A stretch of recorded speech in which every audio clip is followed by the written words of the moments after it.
Assalamualaikum warahmatullahi wabarakatuh. Izinkan kami dari kelompok satu akan mempresentasikan hasil dari tugas mata kuliah Akuntansi Manajemen diampu oleh Ibu Murdaningsi SEMAK, di mana di kelompok kami terdiri dari 5 anggota, yaitu Alditya Nasution, Bagus Waistiaji, Juni Astanto, Reta Rosalin Luis, dan juga Uci. Untuk presentasi akan dimulai oleh Mas Juni, kepadanya dipersilahkan. Ya, terima kasih Mas Bagus. Saya akan melanjutkan, yaitu BEP adalah tingkat produksi di mana total pendapatan untuk suatu produk sama dengan total pengeluaran atau keadaan di mana perusahaan tidak memperoleh laba dan tidak menderita rugi atau laba perusahaan sama dengan nol. Sifat dan karakteristiknya adalah untuk perencanaan laba jangka pendek melalui analisa tingkat produksi dan penjualan.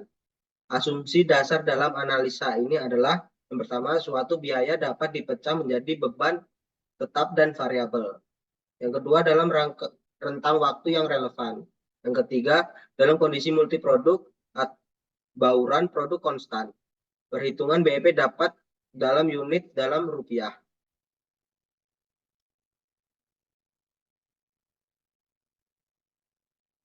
BEP single produk A. Perhitungan BEP dalam unit. Perhitungan operating income dalam CVP analisis dengan formula adalah operating income sales dikurangin variable expense dikurangin fixed expense.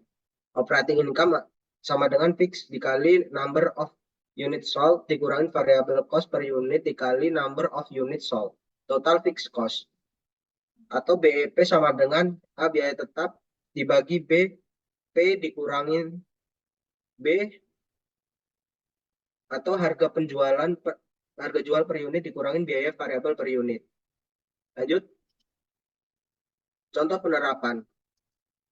Sales memperoleh 1000 unit dikali 400 unit sama dengan 400 unit dan memperoleh operating income sebesar 30.000. Maka jika menggunakan formula sebagai berikut, break even point atau unit sebagai berikut. Menghasilkan unit sebesar 600. Jadi BEP-nya adalah 600 unit. Pembuktiannya sebagai berikut. Sales mempunyai 600 unit dikali 400 dolar, maka menghasilkan 240.000 dolar dan memperoleh operating income 0. Selanjutnya, atau dengan rumus number of unit. 45.000 dibagi 400 dikurangi 325 memperoleh 600 unit. Target income atau laba. A. Target income dalam rupiah. Jika manajemen mempunyai target laba sebesar 60.000 dolar, maka jumlah unit yang harus dijual sebagai berikut. 6.000 sama dengan 400 dikali unit dikurang 325 dikali unit dikurang 45.000 unit memperoleh hasil 1.400 unit. Jadi jumlah yang harus dijual adalah sebanyak 1.400 unit. Pembuktiannya sebagai berikut. Sales memperoleh 1.400 unit dikali 400 dolar memperoleh hasil 560.000 dolar dan memperoleh operating income sebesar 60.000 dolar. Selanjutnya, yang B, target income dalam persentase. Misalkan manajemen mempunyai target laba sebesar 15% dari penjualan, maka jumlah yang harus dijual sebagai berikut. 0,15 dikali 400 dolar dikali unit sama dengan 400 kali unit dikurangin 325 kali unit dikurangin 45.000 memperoleh hasil sebesar 3.000 unit. Yang C, target laba setelah pajak. Jumlah bisa dihitung target laba setelah pajak dengan formula sebagai berikut. Net income sama dengan operating income dikurangin taxes. Atau operating income sama dengan net income dibagi 1 dikurangin tax rate. Selanjutnya,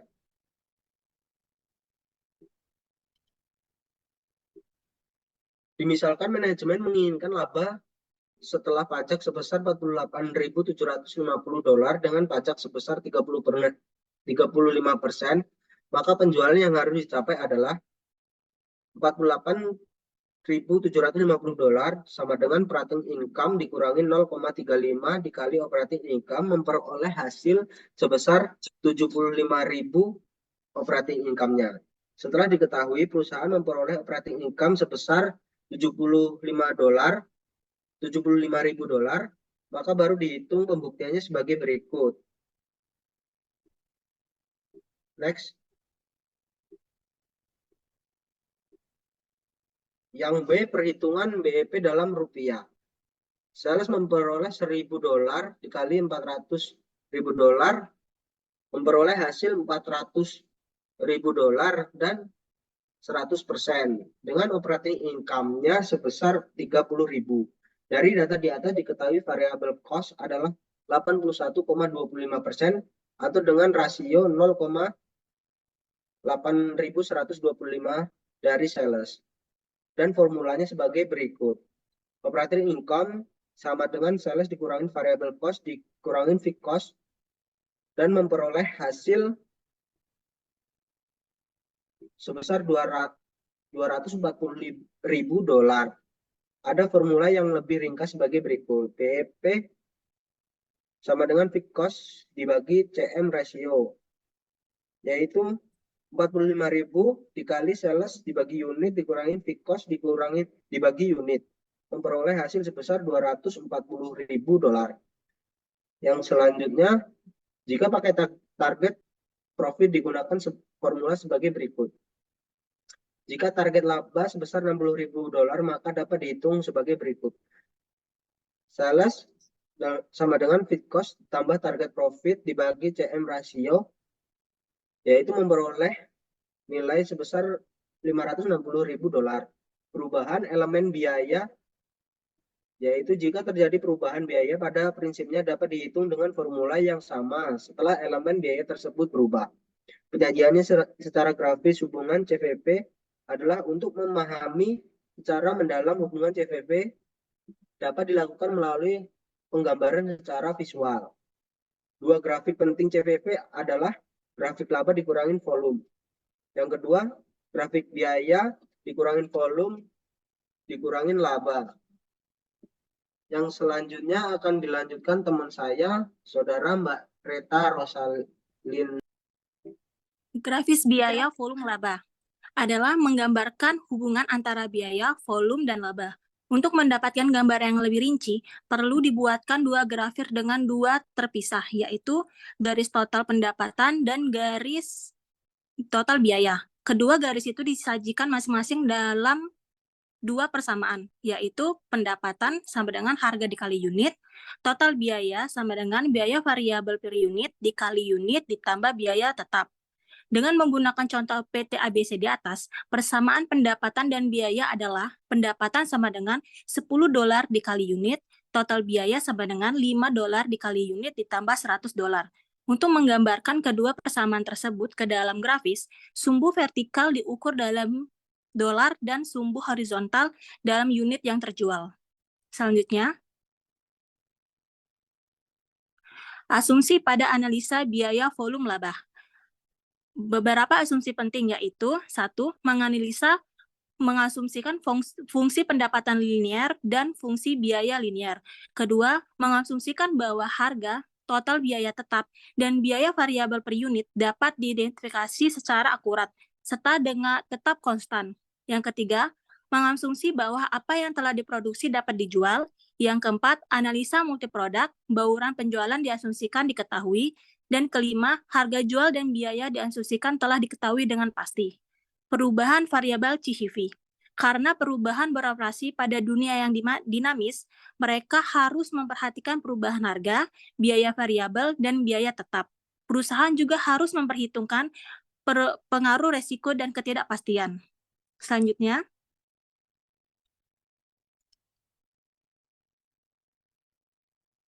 Misal, bahwa Winter Company melakukan studi pasar yang mengungkapkan 3 alternatif berbeda, yaitu alternatif pertama, apabila pengeluaran iklan meningkat $8.000, penjualan akan naik jadi 1.600 unit menjadi 1.725 unit.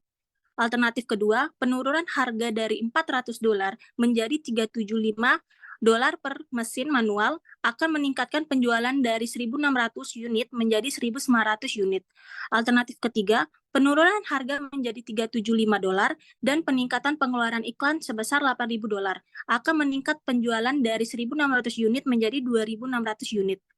Haruskah Winter mempertahankan kebijakan harga dan iklan saat ini, atau haruskah ia menjalin salah satu dari ketiga alternatif yang diuraikan oleh studi pemasaran tersebut? Lanjut.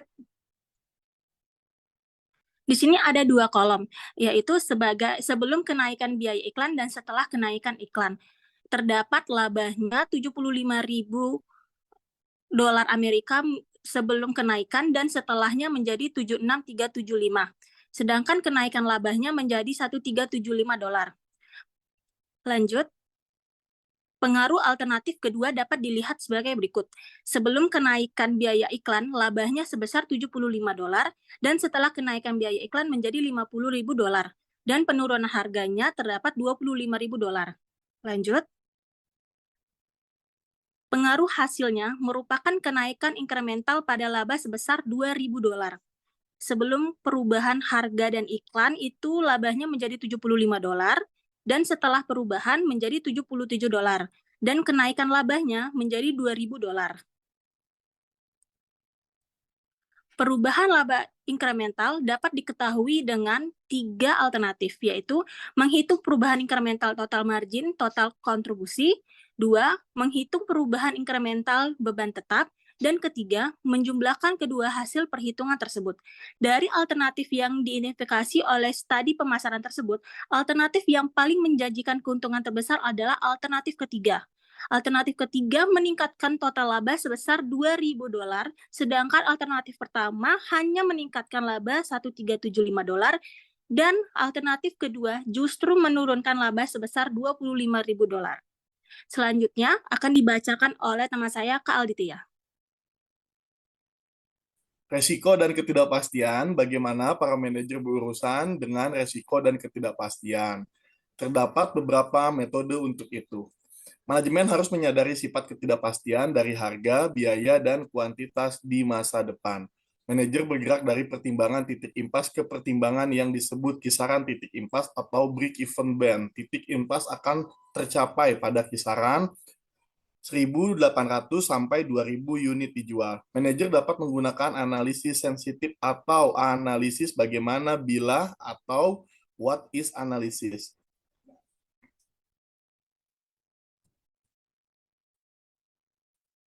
Tingkat innerage operasi atau degree of operating leverage sama dengan DOL. Untuk tingkat penjualan tertentu dapat diukur dengan menggunakan rasio margin kontribusi terdapat laba sebagai berikut. Tingkat leverage operasi sama dengan margin kontribusi laba. Data yang relevan untuk tingkat penjualan sebesar 10.000 unit adalah sebagai berikut. Penjualan sistem otomatis, penjualan manual. Margin kontribusi per unit 50 untuk sistem otomatis dan untuk sistem manual 20.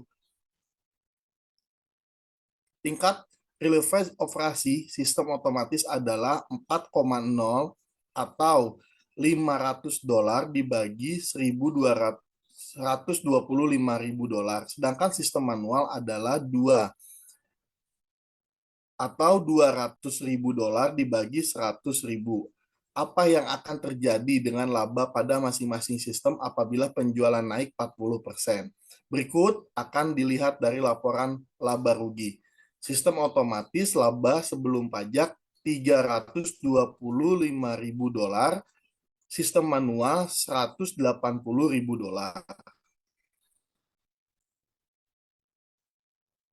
Perbedaan relatif antara sistem manual dan terotomatis yang terkait dengan konsep CVV, sistem manual dan sistem otomatis. Hampir sama, hanya perbedaannya terdapat di biaya variabel dan margin pengamanan.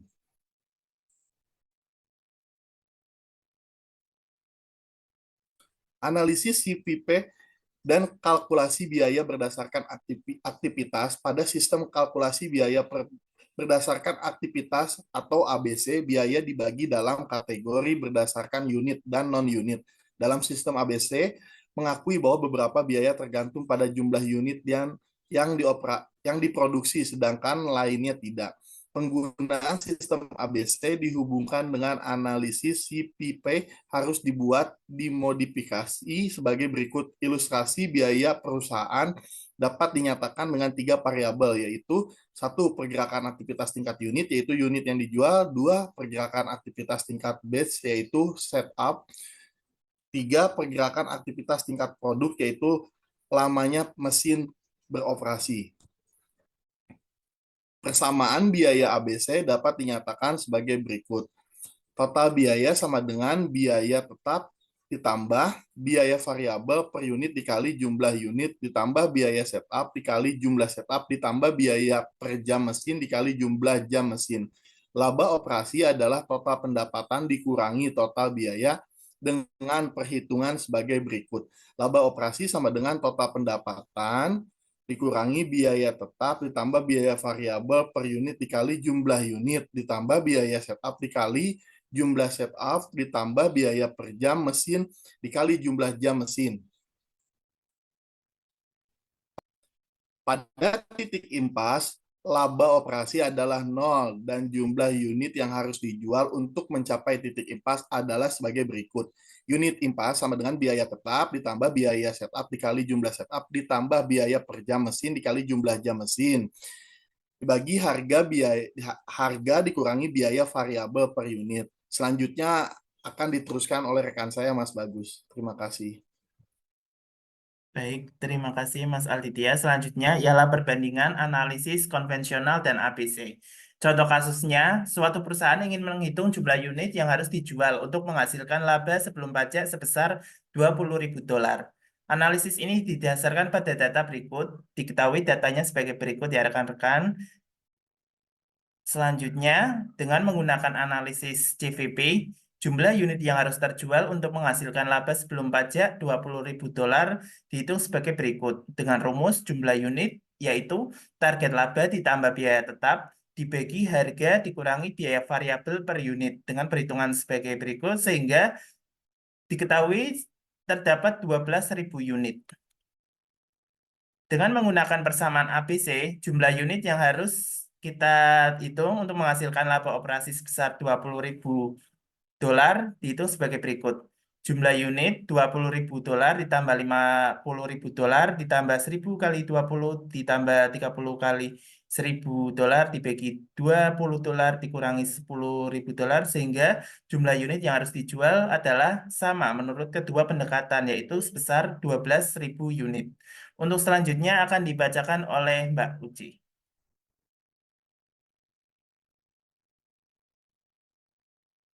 Selanjutnya, multi-product analysis.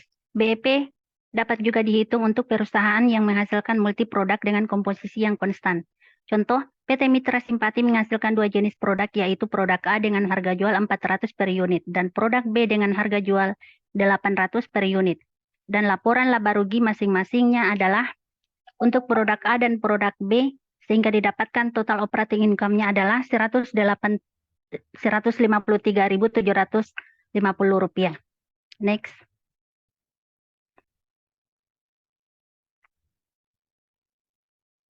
Jika dihitung BEP dalam unit untuk masing-masing produk sebagai berikut. A. BEP produk A. Fixed cost dibagi price dikurang VC. Sama dengan 30.000 dibagi 75. Sehingga hasilnya adalah 400 unit. B. BEP produk B. Sama dengan fixed cost dibagi price dikurang VC. Sama dengan 40.000 dibagi 200, sehingga hasilnya adalah 200 unit. Jika diketahui sales mixed atau komposisi penjualan antara produk A dan produk B dimisalkan 3 dibagi 2, maka BEP per paket sebagai berikut. Next. BEP paket sama dengan fixed cost dibagi CM, sama dengan 70.000 ditambah 26.250 dibagi 625 sehingga didapatkan 154 paket. Sehingga jumlah penjualan masing-masing produk kondisi BEP sebagai berikut. Produk A sama dengan 154 dikali 3 sama dengan 462 unit. Produk B sama dengan 154 dikali 2 sehingga hasilnya adalah 308. Next. Untuk pembuktiannya, produk A dan produk B sehingga didapatkan total operating income-nya adalah Rp53.750. Next. Kesimpulan, analisis break-even point atau BEP merupakan suatu metode untuk menentukan titik impas, yaitu suatu titik di mana perusahaan tidak memperoleh keuntungan atau kerugian. Analisis BEP dapat digunakan untuk yang pertama menentukan target penjualan yang harus dicapai untuk mencapai keuntungan tertentu. Yang kedua, menentukan dampak perubahan harga biaya variabel dan biaya tetap terhadap keuntungan perusahaan. Selanjutnya akan dibacakan oleh rekan saya kepada Kak Bagus. Dipersilahkan. Jadi berikut daftar pustaka yang kami ambil dari berbagai sumber literasi yang ada di berbagai sumber internet. Demikianlah presentasi dari kelompok kami. Apabila rekan-rekan terdapat pertanyaan, kritik maupun saran, silakan tinggalkan di kolom komentar di YouTube channel kami masing-masing. Terima kasih atas perhatiannya. Wabillahi taufiq wal hidayah. Wassalamualaikum warahmatullahi wabarakatuh. Waalaikumsalam Waalaikumsalam warahmatullahi warahmatullahi wabarakatuh. wabarakatuh.